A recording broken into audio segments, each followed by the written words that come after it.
Hey church family, I hope you're all healthy and well. Believe it or not, tomorrow is the 20th Sunday of our online gatherings. That's 5 months of physical separation in our church family. A lot of you have asked what the next step is, what it's going to look like for us to begin to gather again.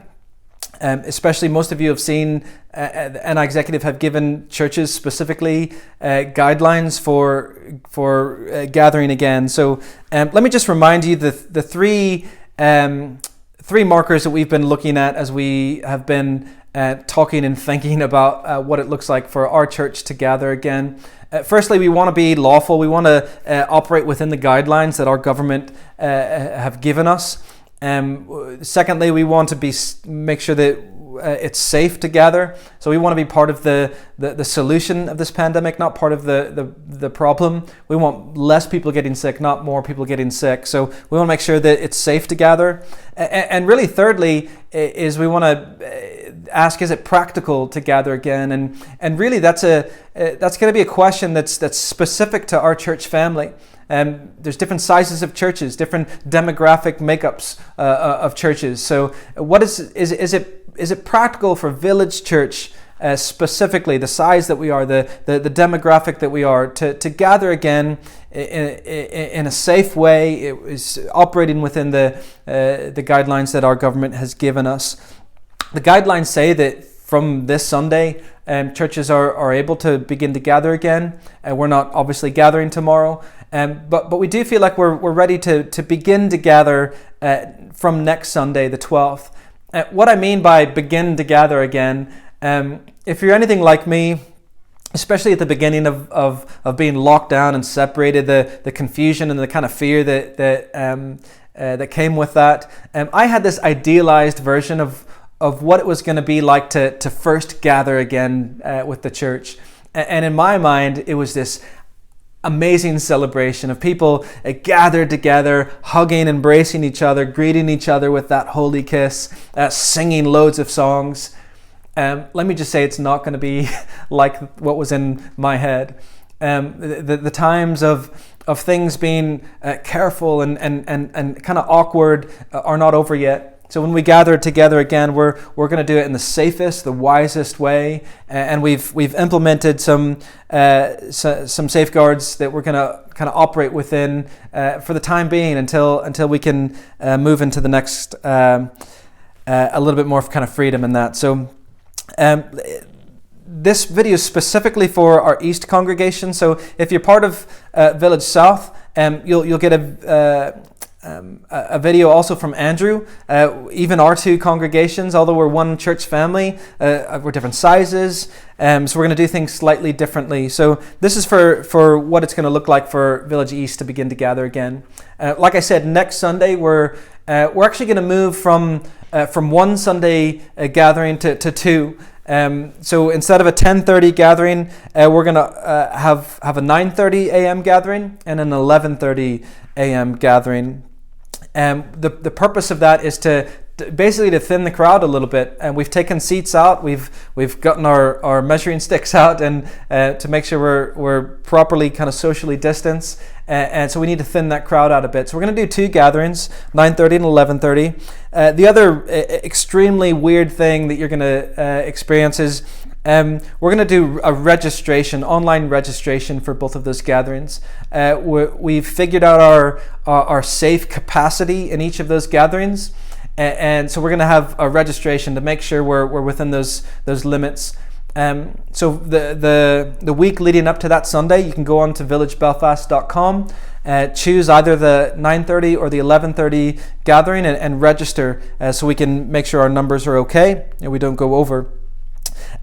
We're only going to offer children's ministry in the 9:30 a.m. gathering, not in the 11:30 gathering, partly because we don't think it's necessary, the number of children that we currently have, to do two separate ones.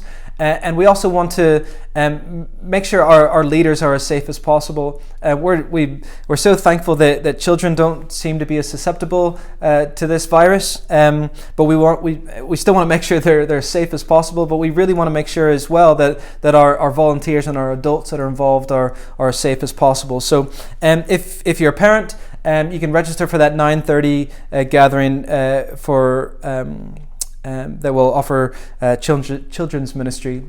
You'll get an email if you're a parent from Alex giving more detailed information for what that's going to look like. But just a quick kind of overview. We're not going to offer babies ministry for the time being.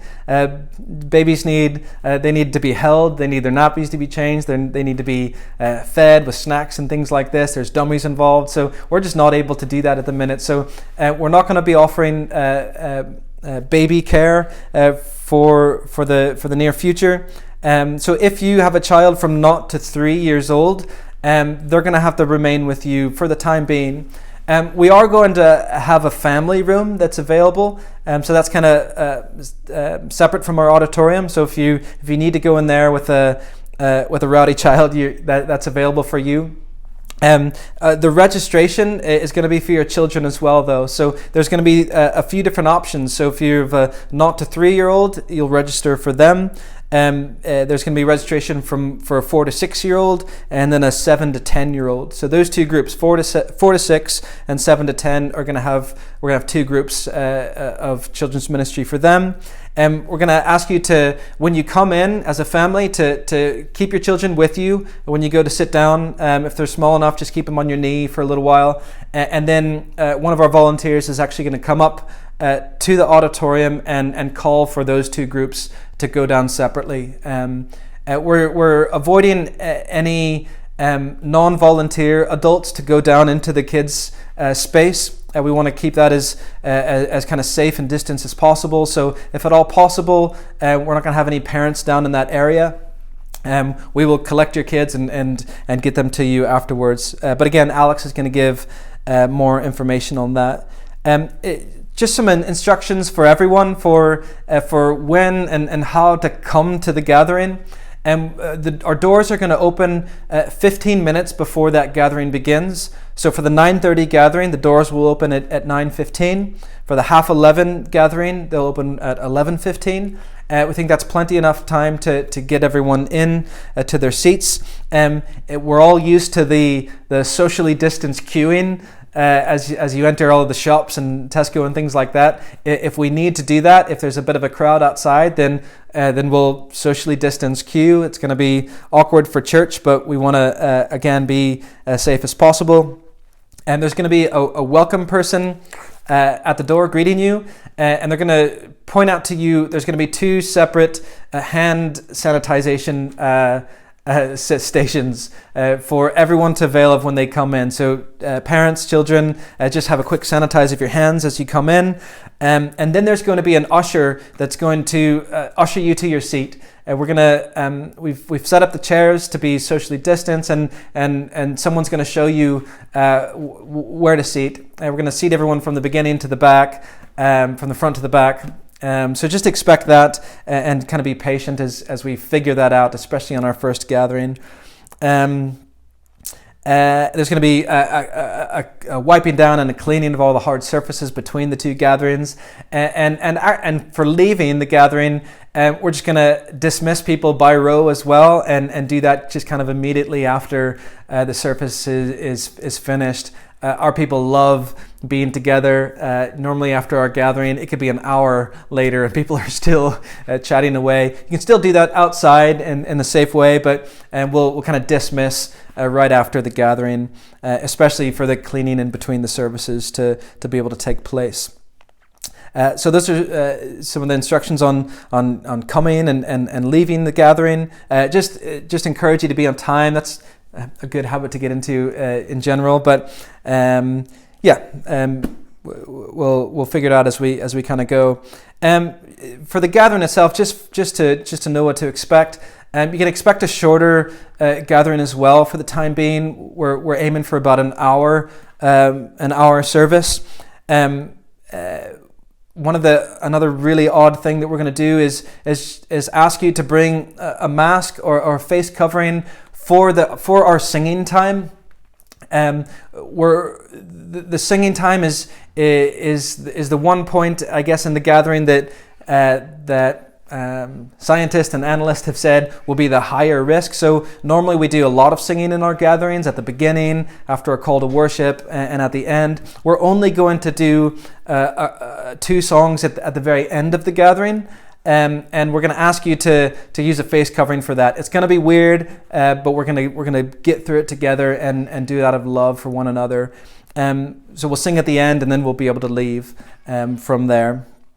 We're also not going to have partake in communion. We normally do that weekly in our family gatherings, but we're not going to have everyone queue up or pass things around. We're just going to not do that in our Sunday gatherings for the time being. Eventually we'll get back to that.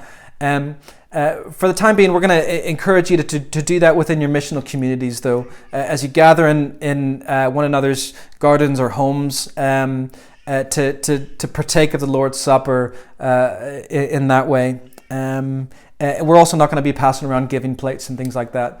Continue to give sacrificially and generously like we always do.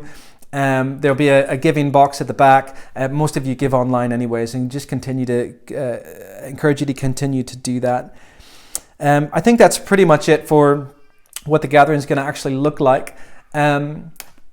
We're also going to have a live stream on YouTube that folks can worship from their homes as well.